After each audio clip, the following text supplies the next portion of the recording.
नमस्कार, मैं हूं हरिशंकर व्यास। सेंट्रल हॉल में आपका स्वागत है। जवाहरलाल नेहरू विश्वविद्यालय कोई मदरसा नहीं है।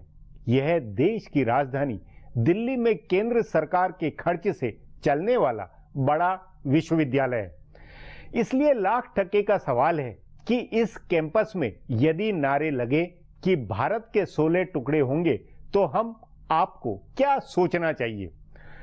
क्या हम इन नारों को बोलने की आजादी, असहमति और बहस के हक में सही माने?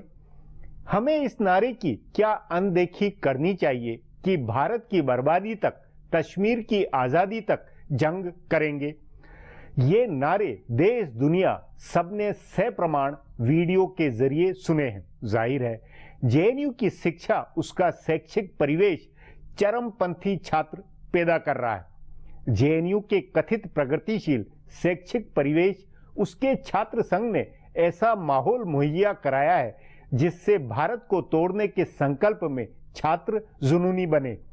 कम या ज्यादा संख्या का मतलब नहीं है, मतलब इस हिमाकत का है कि छात्र संघ का अध्यक्ष खड़ा होकर अपने सामने भारत विरोधियों का जमावड़ा होने देता है।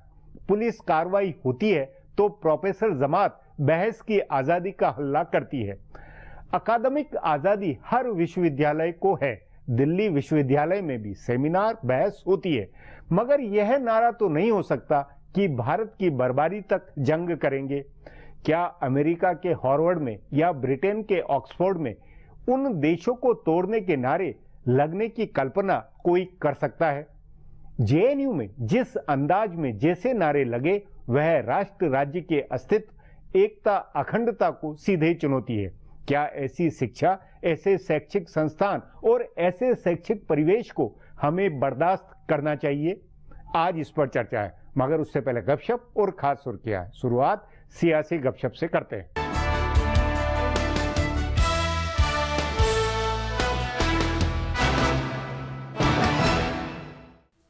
मगरबी बंगाल में कांग्रेस और सीपीएम के दरमियान सीटों का समझौता होगा। दोनों पार्टियों के सूबाई रहनुमाओं ने दो टूक अंदाज में अपनी आलाकमान को बता दिया है कि अगर दोनों साथ मिलकर नहीं लड़े तो ममता बनर्जी को जबरदस्त अक्सरियत मिलेगी। अगर ये दोनों जमातें अलग लड़ती है तो ममता बनर्जी को 200 सीटें मिलने का अंदाजा लगाया जा रहा है। तभी बताया जा रहा है कि कांग्रेस और सीपीएम ऐसा फॉर्मूला तलाश रहे हैं जिसमें मफाहमत भी हो जाए और ये भी लगे कि दोनों लड़ भी रहे हैं। माहिरीन जराये का कहना है कि पर्दे के पीछे सीटों के एडजस्टमेंट की बात हो रही है। अगर फार्मूला बन गया तो 294 रुकनी असेंबली में कांग्रेस खुद को 100 सीटों पर ही महदूद करेगी। उम्मीदवार न होने और तंजीम कमजोर होने के नाम पर कांग्रेस 194 सीटें सीपीएम के लिए छोड़ सकती है। कांग्रेस जिन सीटों पर लड़ेगी उनमें से कुछ सीटों पर बायां महाज का उम्मीदवार नहीं होगा। बताया जा रहा है कि 25-30 सीटों पर दोनों के उम्मीदवार होंगे ताकि लड़ाई का पैगाम दिया जाए। सेक्युलर वोट के बिखराव को रोकने के लिए ये फॉर्मूला बनाया गया है। जराये के मुताबिक उम्मीदवार तय करने में भी दोनों एक दूसरे के वोट का ख्याल रखेंगे। कल सीपीएम पॉलिट ब्यूरो के इजलास में इस बारे में गुफ्तगू हो सकती है। दोनों पार्टियों के इस तरह साथ आने के इम्कानात से ममता बनर्जी परेशान हुई हैं। उन्होंने इल्जाम आयद किया है कि कांग्रेस और बायां महाज कपड़ों की तरह अपना नजरिया बदलते हैं। इससे उनकी फिक्र जाहिर हुई है।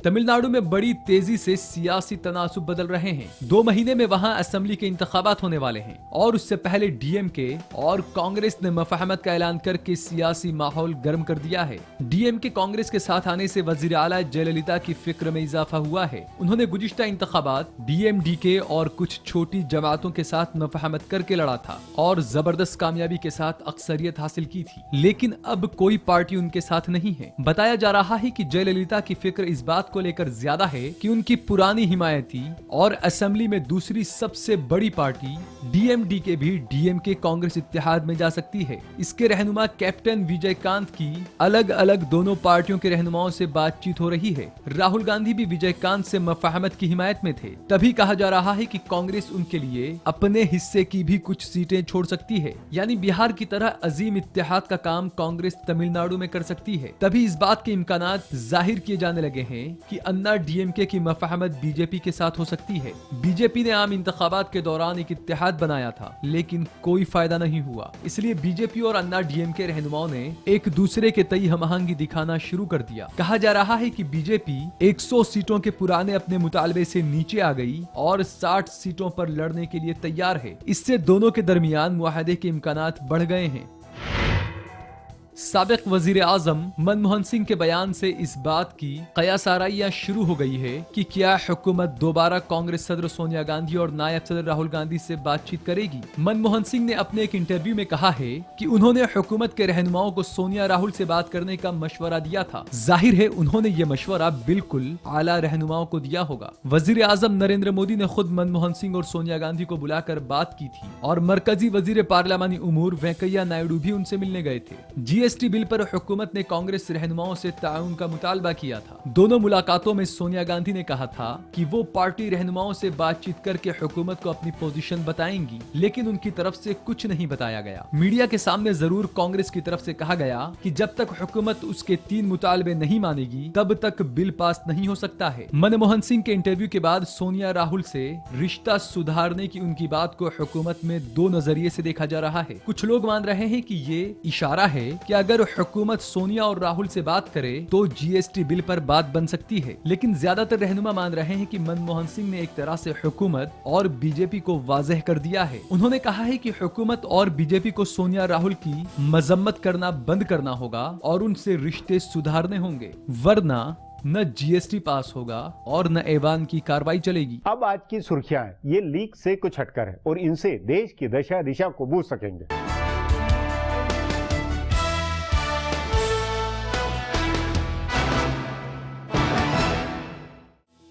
जवाहरलाल नेहरू यूनिवर्सिटी में मुल्क मुखालिफ नारेबाजी का तनाजा थमने के बजाय बढ़ता ही जा रहा है। मुल्क से गद्दारी के मामले में गिरफ्तार किए गए जवाहरलाल नेहरू यूनिवर्सिटी यूनियन के सदर कन्हैया कुमार की दिल्ली के पटियाला कोर्ट में पेशी के दौरान आज वकला और जेएनयू तलबा के बीच जमकर हाथापाई हुई। वकला के एक ग्रुप ने जेएनयू के तलबा और सहाफियों पर हमला किया और उन्हें धमकी भी दी। एक प्राइवेट टीवी के सहाफी के साथ कोर्ट के अहाते के अंदर बदसलूकी भी हुई। कोर्ट अहाते में हंगामे के दौरान दिल्ली पुलिस तमाशबीन बनी रही। कोर्ट अहाते में वकला का ये ग्रुप भारत माता की जय और जेएनयू मुर्दाबाद के नारे लगा रहा था। उधर इस मामले में जवाहरलाल नेहरू यूनिवर्सिटी के तलबा ने कन्हैया कुमार की रिहाई तक हड़ताल जारी रखने का ऐलान किया है। ज़ेरे गौर की 9 फरवरी को जेएनयू के अहाते में अफजल गुरु की फांसी की बरसी पर एक प्रोग्राम का इनकाद हुआ था। इसमें हिंदुस्तान मुखालिफ और पाकिस्तान जिंदाबाद के नारे लगे थे, जिसके बाद मुल्क से गद्दारी के इल्जाम में कन्हैया कुमार की गिरफ्तारी हुई थी। जवाहरलाल नेहरू यूनिवर्सिटी के तनाजे के मामले में बीजेपी के कौमी सदर अमित शाह ने कांग्रेस नायब सदर राहुल गांधी पर जोरदार हमला करते हुए कहा कि राहुल गांधी ने साबित कर दिया है कि मुल्क का मफाद उनके दिमाग में कहीं नहीं है। शाह ने कहा कि क्या कांग्रेस नायब सदर ने अहलायदगी पसंद ताकतों के साथ हाथ मिला लिया है और वो हिंदुस्तान की एक बार फिर से तकसीम चाहते हैं। उन्होंने कहा कि कांग्रेस सदर सोनिया गांधी और राहुल गांधी को जेएनयू के मसले पर अपने बयानों और मुतालबात के लिए माफी मांगनी चाहिए। शाह ने कहा कि वामपंथी नजरिए के नाम पर मुल्क के गद्दारों की हिमायत हरगिज मंजूर नहीं है। ज़ेरे गौर की Jawaharlal Nehru university student union के सदर कन्हैया पर मुल्क से गद्दारी का इल्जाम आयद करके गिरफ्तार किए जाने की राहुल गांधी ने मुखालफत की थी और कहा था कि मोदी हुकूमत जेएनयू जैसे इदारों पर अपनी धौंस जमा रही है, जो पूरी तरह से काबिले मजम्मत है। हालांकि राहुल ने कहा था कि हिंदुस्तान मुखालिफ जज्बात को मंजूर करने का कोई सवाल ही नहीं है।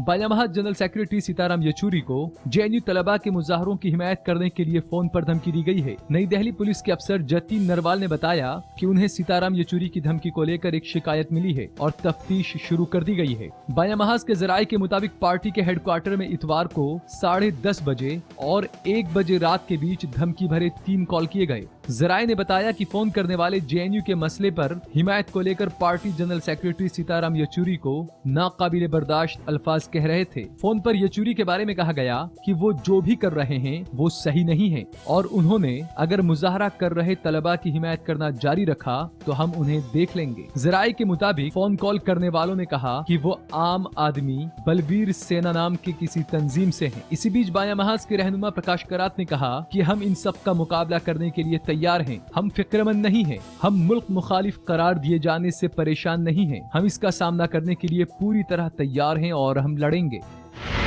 मुल्क में अपनी मर्जी से मौत के मामले में आज मरकजी हुकूमत ने अदालत उज़्मा में कहा है कि इस मामले में ऐवान में बहस होगी। मरकजी हुकूमत की इस यकीन दहानी के बाद अदालत उज़्मा ने समाअत को जुलाई तक के लिए मुलतवी कर दिया। ज़ेर-ए-गौर की गुज़िश्ता समाअत के दौरान मरकजी हुकूमत ने अदालत उज़्मा में कहा था कि लॉ कमीशन ने कुछ नुकात के साथ पैसिव एथोनेसिया के लिए रजामंदी दे दी है। इससे पहले मर्जी से मौत को लेकर अदालत उज़्मा ने मरकजी हुकूमत से अपना रुख साफ करने को कहा था। दरअसल लाइफ सपोर्ट सिस्टम पर रखे गए ऐसे लोगों का मसला अदालत उज़्मा में उठाया गया है जिनके ठीक होने की अब कोई उम्मीद नहीं बची है। फिलहाल अब एक ब्रेक है, फिर खुलासा होगा।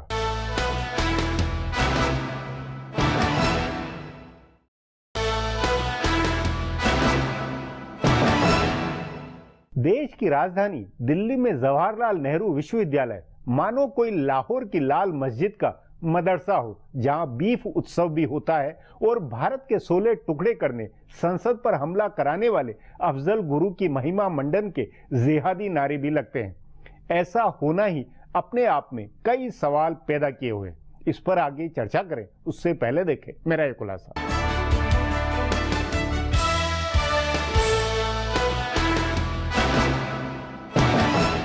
Jawaharlal Nehru university student union के सदर कन्हैया कुमार की गिरफ्तारी की मुखालफत में यूनिवर्सिटी के तमाम प्रोफेसर्स, हजारों तलबा और दानिश्वर उतरे हैं। उनका कहना है कि ये हुकूमत बोलने की आजादी छीन रही है। ये मिसाल भी दी जा रही है कि जेएनयू का अहाता शुरू से ही बेबाकी से अपनी बात रखने का मरकज रहा है, उसमें रुकावट पैदा नहीं की जानी चाहिए। लेकिन सवाल है कि ये कैसी बेबाकी है जिसमें मुल्क के 16 टुकड़े करने की बातें होती है, जिसमें फांसी पर लटकाए गए दहशतगर्द के जैसा बनने की बात होती है, या जिसमें कश्मीर की आजादी की बात होती है। बोलने की आजादी या बहस की रिवायत अगर तलबा को इस जानिब ले जा रही है तो क्या उसे रोका नहीं जाना चाहिए? क्या उसे रोकने की कोशिश को हुकूमत की ज्यादती कहा जा सकता है? हैरानी की बात है कि जेएनयू के प्रोफेसर्स की दानिश्वर जमात इसे हुकूमत की ज्यादती बताकर इसकी मुखालफत करने के लिए सड़क पर है, जबकि पहली वीडियो देखकर ही कन्हैया को जेल भेजने वाले जज ने कहा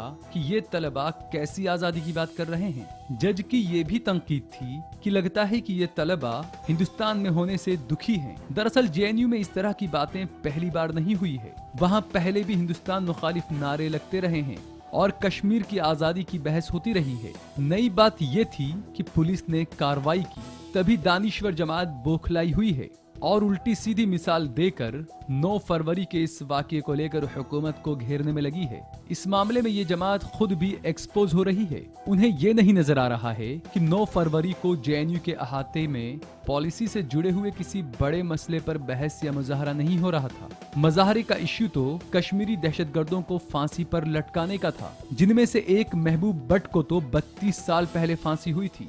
ये बहस इस बात को लेकर नहीं थी कि मौत की सजा होनी चाहिए या नहीं। ये मुजाहरा इस बात को लेकर था कि मकबूल बट और अफजल गुरु को फांसी क्यों दी गई। दरअसल दानिशवाराना बहस के नाम पर तलबा का एक ग्रुप कश्मीरी दहशतगर्दियों के हाथों खेल रहा है, जिसका मकसद हिंदुस्तान के अंदर ऐसा माहौल बनाना है जिससे ये साबित किया जा सके कि हिंदुस्तान हुकूमत कश्मीर पर जबरदस्ती कब्जा करके बैठी है।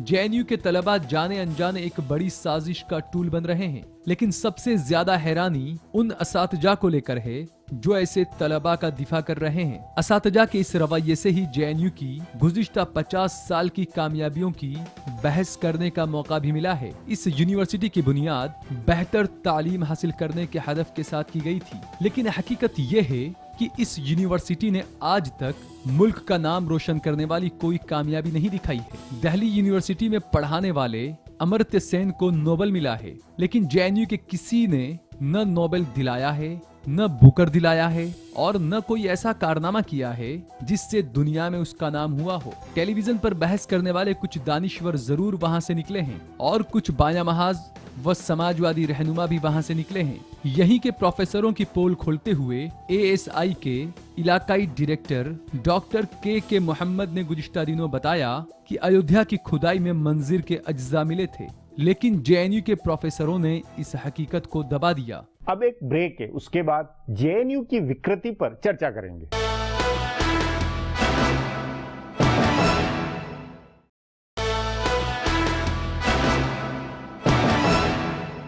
कोई देश यह बर्दाश्त नहीं कर सकता कि उसके विश्वविद्यालय में देश तोड़ने का विचार पनपे पाकिस्तान में इस्लामाबाद विश्वविद्यालय में सिंध या बलोच आजादी के नारे लगने लगे तो पाक सरकार क्या करेगी? इसलिए वक्त का क्या तकाजा नहीं है जो ऐसी शैक्षणिक संस्थाओं में सफाई हो? इस पर चर्चा के लिए आज मेरे साथ वरिष्ठ पत्रकार बलबीर पुंज है। बलबीर जी, जवाहरलाल नेहरू विश्वविद्यालय के बवाल में यह तर्क बार बार आ रहा है कि छात्र संघ या छात्र संघ के अध्यक्ष का क्या मतलब है कि उस पर राष्ट्रद्रोह वाला मामला बने? आखिर ये इसका, क्योंकि वो कोई नारा लगाते हुए नजर नहीं आया, क्या तर्क है आपका इस पर? देखिए, वो कसूरवार है या नहीं है जी, मामला न्यायालय तक जाएगा। जी। तो अगर आपकी भारतीय संविधान के अंदर विश्वास है, आस्था है, न्याय व्यवस्था में विश्वास है, तो इंतजार करिए। नहीं, ये इंतजार का तर्क इसलिए फिर होता है कि ये आप मतलब असहमति को और बहस के अधिकार को एक विश्वविद्यालय के परिसर में खत्म करना चाहते हैं, डरा रहे हैं आप। देखिए, असहमति जो है हाँ। वो मुद्दों पे हो सकती है, पर इस बात पे कोई असहमति नहीं हो सकती कि आप इस देश में रहेंगे, यहाँ के पासपोर्ट के चलेंगे और बातें बहुत सारी करेंगे जो पाकिस्तान के पक्ष में हो, जो आतंकवादियों के पक्ष में हो। वो इस बात को न्यायोचित ठहराएं कि जिन्होंने ट्रेन में लोगों को उड़ा दिया, जिन लोगों ने संसद पे आक्रमण किया, आप उनके साथ अगर खड़े हुए नजर आएंगे तो आपको असहमति का कोई अधिकार नहीं। ये तर्क ये कि ये फ्रिंज एलिमेंट कुछ 5, 10, 15 चेहरे थे, उसके कारण पूरी विश्वविद्यालय को बदनाम करें और वहां की एकेडमिक जो स्वतंत्रता है उसको खत्म करें, ये तो तुक नहीं है। दादरी में कितने चेहरे थे? पूरे हिंदू समाज का और पूरे देश का मुंह इन लोगों ने काला किया। दादरी में कितने लोग थे? और जिन लोगों ने भी उस बदकिस्मत आदमी को मारा वो कितने हाथ थे? 2 या 4 थे। पर दादरी का नाम लेकर पूरे भारत को, पूरे हिंदू समाज को, संघ परिवार को इन लोगों ने बदनाम किया। तो जब अपने पे पड़ती है तो भाषा सुर पे बदल जाते हैं। मतलब ये कि आपका ये कहना है कि वो फ्रिंज एलिमेंट जो है वो शैक्षिक परिवेश के कारण है, शिक्षा संस्थान के कारण है, जो शिक्षा दी जा रही है उसकी बदौलत है? नहीं, क्या आपका मानना? एक तो फ्रिंज एलिमेंट नहीं है। हाँ। वो मतलब आप फ्रिंज एलिमेंट नहीं मानते? मैं बिल्कुल नहीं मानता, क्योंकि ये एक पूरी एक विचारधारा है जिसके तार हैदराबाद से लेकर श्रीनगर तक, त्रिवेंद्रम से लेकर लखनऊ तक फैले हुए हैं।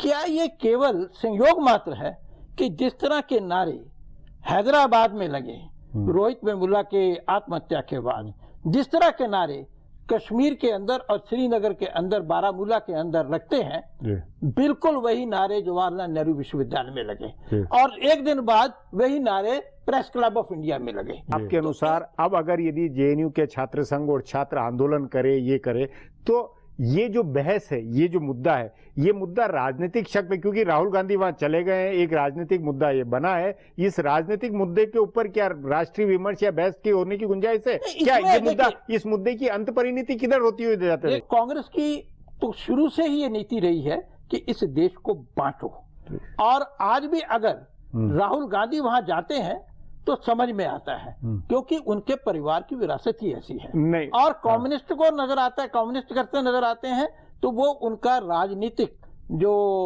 अधिष्ठान है, उनका विचार अधिष्ठान है, दर्शन शास्त्र उनका, उसके अनुरूप है। नहीं पूंजी, इस पे ये नहीं एक तर्क कि भाई हिंदू बहुसंख्यावाद के चलते, उसके प्रभाव के चलते ये सारी इस तरह की विमर्श हो रहे हैं, इतनी आक्रामकता बन रही है और उससे दोनों तरफ तनाव बढ़ रहा है, ये क्या? व्यास जी, पूरी दुनिया में अगर आप जिन लोगों ने उस देश को लहूलुहान किया हो, खंडित करने की कोशिश की हो, अगर उनके साथ खड़े हुए नजर आएंगे तो किसी देश का सत्ता अधिष्ठान और जनमानस आपको स्वीकार नहीं करेगा, आपको माफ नहीं करेगा। आप अमेरिका में होइए और वहां जाके आप 9/11 में जिन लोगों ने 9/11 किया उनको महामंडित करने का प्रयास करें।